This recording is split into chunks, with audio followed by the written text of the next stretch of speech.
Hello दोस्तों, आज के कहानी है देवरानी जेठानी की कहानी। माघ महीने के चतुर्थी की कहानी। एक शहर में देवरानी जेठानी रहती थी। जेठानी अमीर थी और देवरानी गरीब थी। देवरानी गणेश जी की भक्त थी।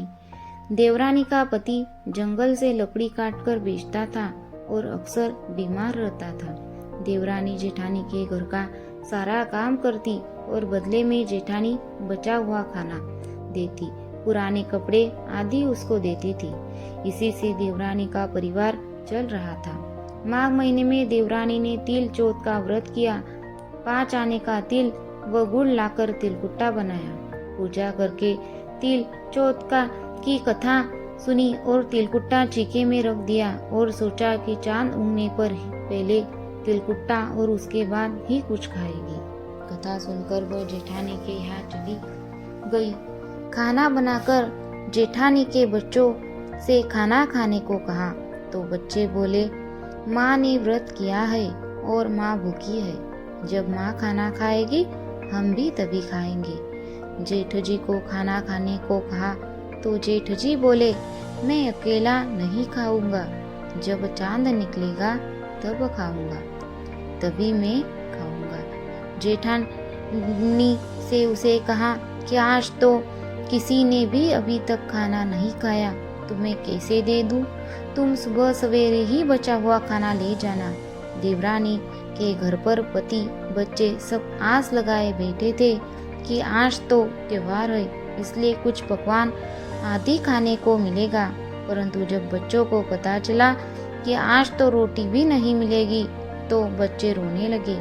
उसके पति को भी बहुत गुस्सा आया। कहने लगा, सारा दिन काम करके मैं भी 2 रोटी नहीं ला सकती तो काम क्यों करती हो? पति ने गुस्से में आकर पत्नी को कपड़े धोने से मारा। धोना हाथ से छूट गया तो पाटे से मारा। वह बेचारी गणेश जी को याद करती हुई रोते रोते पानी पीकर सो गई। उस दिन गणेश जी देवरानी के सपने में आए और कहने लगे, धोने मारी पाटे मारी, सो रही है या जाग रही है? वह बोली, कुछ सो रही हूँ, कुछ जाग रही हूँ। गणेश जी बोले, भूख लगी है, कुछ खाने को दे। देवरानी बोली, क्या दूं?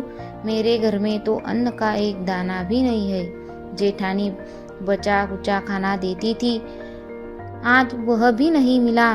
पूजा का बचा हुआ तिलकुट्टा चीके में पड़ा है, वही खा लो।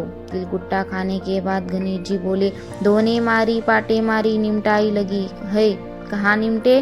वह बोली, यह पड़ा घर, जहाँ इच्छा हो वहाँ निमट लो। फिर गणेश जी बच्चे की तरह बोले, अब कहाँ पहुँचूं? नींद में मग्न अब देवरानी को बहुत गुस्सा आया कि कब से तंग किए जा रहे हैं। सो बोली, मेरे सिर पर पोंछो। और कहाँ पोंछोगे? सुबह जब देवरानी उठी तो यह देखकर हैरान रह गई कि पूरा घर हीरे मोती से जगमगा रहा है। सिर पर जहाँ विनायक जी पोंछनी कर गए थे वहाँ हीरे की टीके व बिंदी जगमगा रहे थे। उस दिन देवरानी जेठानी के यहाँ काम करने नहीं गई। बड़ी देर तक राह देखने के बाद जेठानी ने बच्चों को देवरानी को बुलाने भेजा। जेठानी ने सोचा कल खाना नहीं दिया इसलिए शायद देवरानी बुरा मान गई है।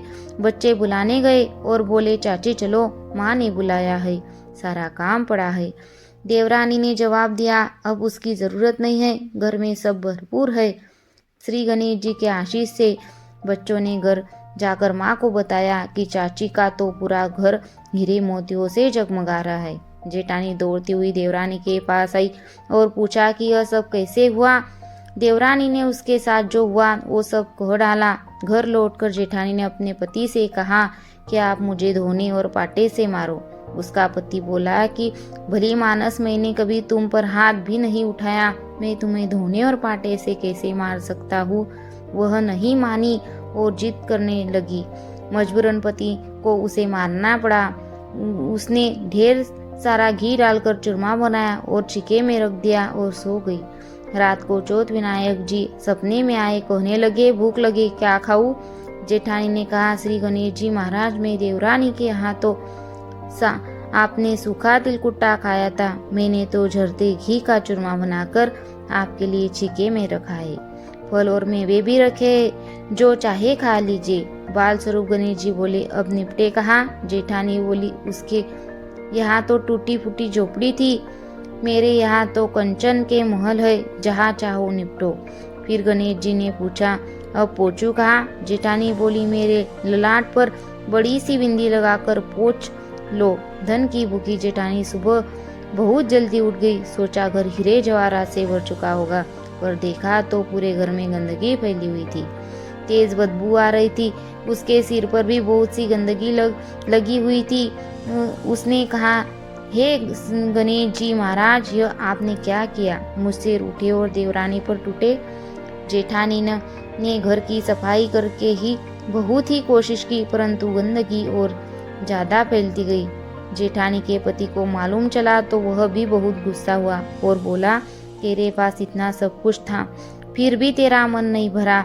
परेशान होकर चौथ के गणेश जी से मदद की विनती करने लगी। गणेश जी ने कहा, देवरानी से जलन के कारण तूने जो किया था, यह उसी का फल है। अब तू अपने धन में से आधा उसे दे देगी, तभी यह साफ होगा। उसने आधा धन बांट दिया, किंतु मोहरे की एक हांडी चूल्हे के नीचे गाड़ रखी थी। उसने सोचा किसी को पता नहीं चलेगा, और उसने उस धन को नहीं बांटा। उसने कहा, हे श्री गणेश जी, अब तो अपना यह बिरखाव समेटो। वे बोले, पहले चूल्हे के नीचे गाड़ी हुई मोहरों की हांडी सहित ताक में रखी दो सुई के भी 2 हिस्से कर इस प्रकार से गणेश जैन बाल स्वरूप में आकर सुई जैसी छोटी चीज का भी बंटवारा किया और अपनी माया समेटी। हे गणेश जी महाराज, जैसी आपने देवरानी पर कृपा की, वैसी सब पर करना। कहानी कहने वाले, सुनने वाले, वो अहंकार बढ़ने वाले सब पर कृपा करना, किंतु जेठानी को जैसी सजा दी वैसी किसी को मत देना। तो कैसे लगे आपको माघ महीने की चतुर्थी की कथा, तिलकुट चतुर्थी की कथा अच्छी लगी हो तो लाइक कीजिए और शेयर करना ना भूलिए और मेरे चैनल को सब्सक्राइब कीजिए। बाय।